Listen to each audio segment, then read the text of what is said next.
Hello folks, Why Guy here again. Welcome to my home on this very beautiful summer day. The name of this video is called The Why Guy Exposes Hypocritical Schizophrenic Beliefs. So let me get this straight. According to traditional Christian teaching, God is love, yet just. How many of you have heard that before? God is love, but yet He's just. Now, I just got to throw it in there. He is just. Those Bible verses says God is love. Afterwards it doesn't have a comma, yet He is just. But yet every Christian I know will quote it as if it's there, okay? Regardless, I agree. God is both love and He is just. However, where I don't agree is how, also according to traditional Christian teaching, He has to be the exact opposite of these two attributes as well.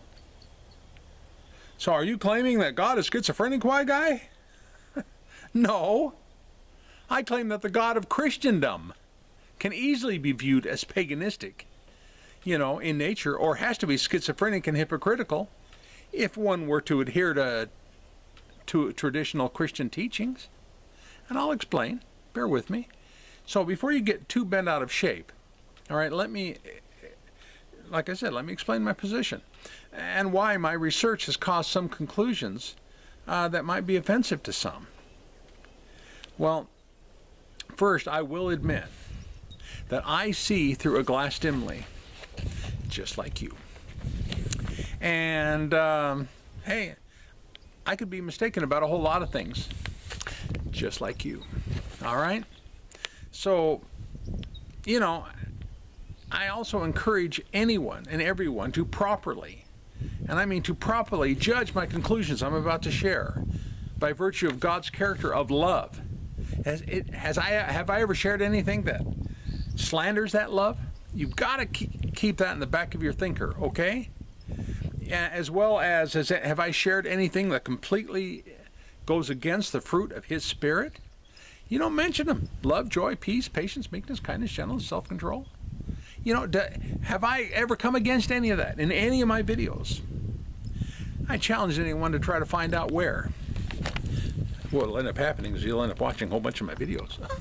That's not the reason behind why I said that, though. Anyway,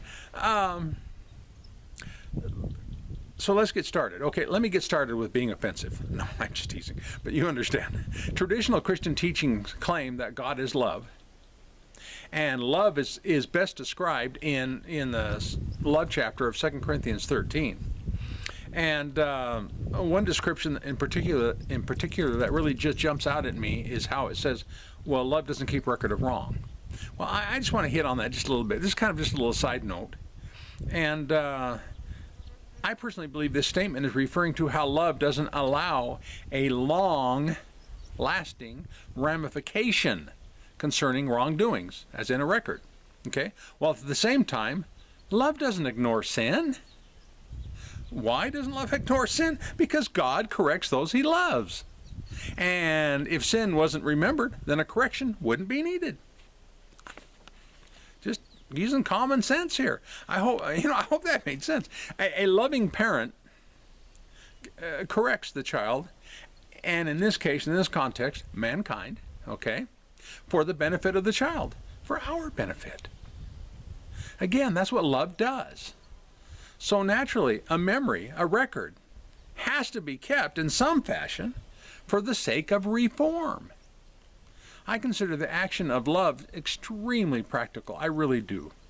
However, what is not love nor practical, but instead is barbaric, schizophrenic, paganistic, and hypocritical, is how a God who requires a blood sacrifice, in this case Jesus, while at the same time Christendom is making it clear to the whole world that the blood sacrifice of Jesus is not sufficient, but requires a belief in that sacrifice to give it its power to redeem.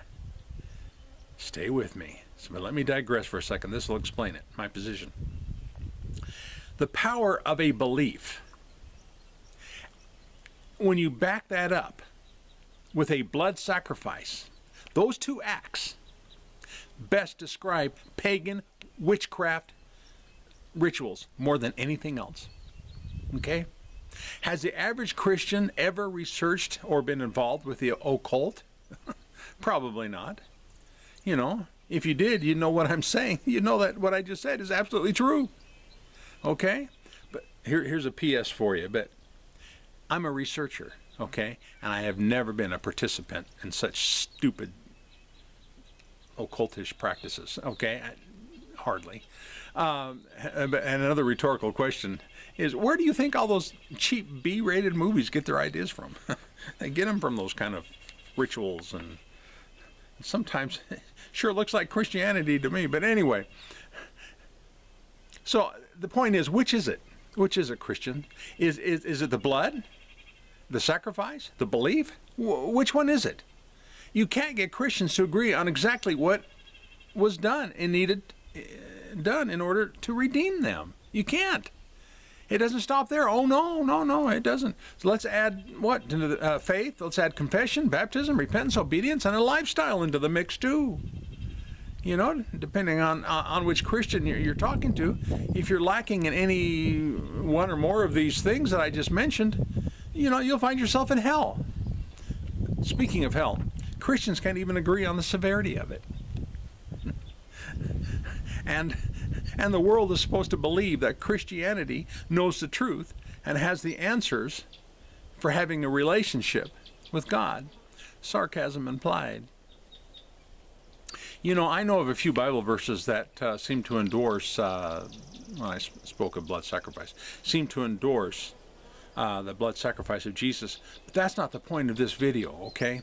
I've already, you know, chased that rabbit on many other videos. But now I want to call an attention.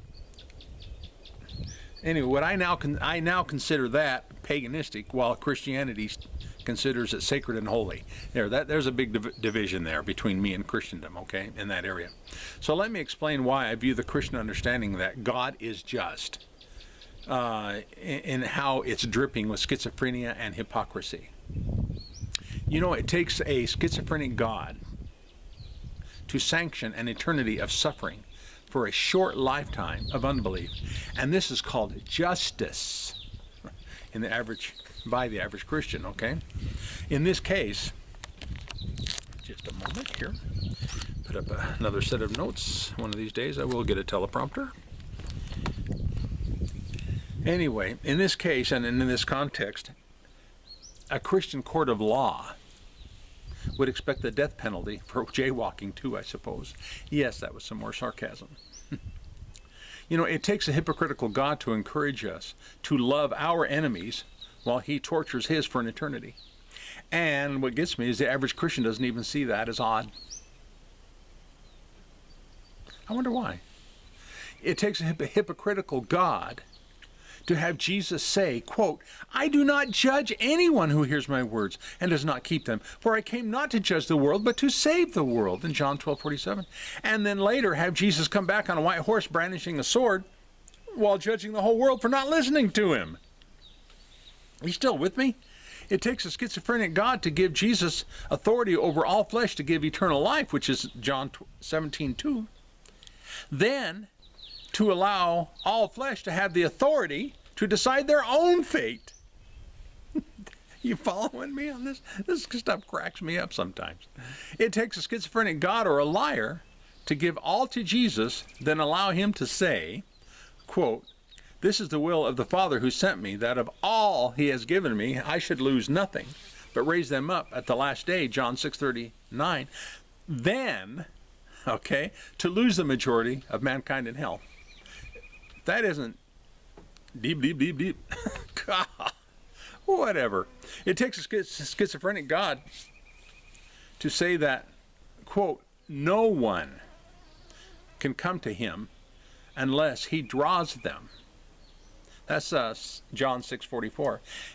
And then, this is the schizophrenic part, and then to make it a person's choice to come to him as the deciding factor, instead of the power of a loving persuasion. You know, that draws them until they're completely drawn. Hope you got that little nuance there at the end. You know, it takes a schizophrenic God or makes Jesus out to be a liar to have him say, quote, "If I am lifted up from the earth, I will draw all men to myself," close quote, John 12:32, while all along, while knowing that the majority of men will not be drawn, even though Jesus said all men, but the majority will not be. Okay? You know, I could have easily supplied, gosh, what, dozens? No, more like 50 more similar passages proving that God will reconcile all of creation to himself, thus concluding it's not God who is schizophrenic, hypocritical, or a liar, but any Christian who promotes the lies, these lies that I've exposed.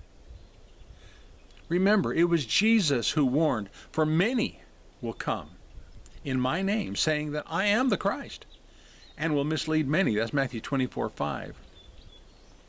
This passage is referring to people who agree that Jesus is the Christ. Sure sounds like Christians to me. But of course, the warning of Jesus could be said as referring to me as well, and how I'm apparently misleading people by encouraging them to trust God to reconcile all of creation. A little bit more sarcasm. In closing this video, just in case anyone is wondering where I stand in all of this, regardless of these things that I brought up, where does the why guy stand? Just like the average Christian, though, where I'm in agreement with the average Christian, I too know, not believe, I know that Jesus is the Christ. He is the King of Kings and the Lord of Lords. I know that. Where I'm a little different than the average Christian is I know that Jesus, that the Christ, that the King of Kings and Lord of Lords completed God's will, and it's God's will that none will perish. See, that's just where, I guess there's a few more than that, but that's the main one. Hey, I'm going to leave a link to my 3 books on Amazon. I'm going to leave 3 links, actually.